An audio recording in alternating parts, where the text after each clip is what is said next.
Nur Academy gune anubhav Nur Academy kijbe tu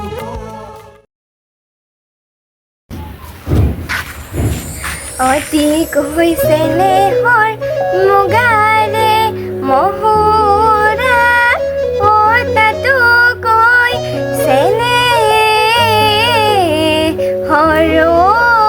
মাকো তাতো কৈছে নেহৰ বহাগৰ বিহুতি ঐ নাপাতি কেনেকৈ থাকো জানা স্মৰণিকা বা সৰুৰে পৰাই এই গীতৰ কলিটি শুনি আহিছোঁ। নমস্কাৰ, মই অৰ্পিতা। নমস্কাৰ, মই স্মৰণিকা। সঁচাকৈ আমি যিমান জানিব লাগে আমাৰ চেনেহৰ বহাগ বিহুৰ কথা সিমানচোন আমি নাজানোৱেই। তুমি বা কোৱাচোন বহাগ বিহুৰ ইতিহাস পৰম্পৰাৰ কথা আমি সকলোৱে তোমাৰ পৰাই জানিম। ঠিক আছে তেন্তে ময়ো অলপ জানো বাৰু। ঘৰত পালন কৰাও দেখি আহিছোঁ। আমাৰ সেউজ অসমীয়াৰ হিয়াৰ আমঠু এই বহাগ বিহু।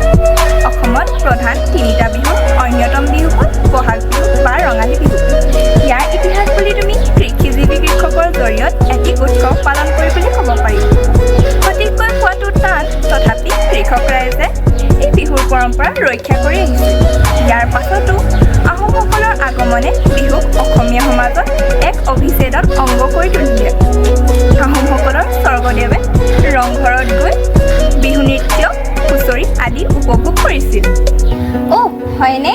এতিয়া কোৱাচোন বা বহাগ বিহু কেইদিন আৰু কেনেকৈ পালন কৰা হয়?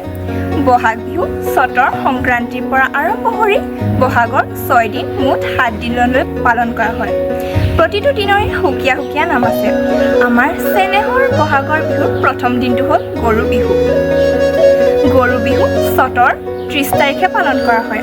এইদিনা পুৱাই নৈ বিল বা পথাৰলৈ গৈ গৰুক মাহ হালধিৰে গা ধুওৱা হয়। বাঁহৰ চাটত গুঠি লোৱা লাও বেঙেনাৰে গৰুৰ গাঁতত ছটিওৱা হয়। গৰুক সুফল আৰু শক্তি কামনা কৰা হয়। সন্ধিয়া পৰত গৰুক নতুন পঘা দি গোহালিত ধূনা আদি জ্বলোৱা হয়। এইদিনা এটা পৰম্পৰাও আছে। পৰম্পৰাটো হ'ল 100 এবিধ শাক খোৱা আৰু আমৰলিৰ টোপ খোৱা। অ' হয়নে? বৰ ধুনীয়া। এতিয়া প্ৰথম দিনাৰ বিহুৰ বিষয়ে গম পালোঁ, কিন্তু বাকীদিন বিহুনো কি কি কৈ দিবানে বা? নিশ্চয় শুনা। দ্বিতীয় বিহুটো হ'ল মানুহ বিহু। এইদিনা সৰুৱে ডাঙৰক আশীৰ্বাদ লয় আৰু ইজনে সিজনক বিহুৱান দিয়ে।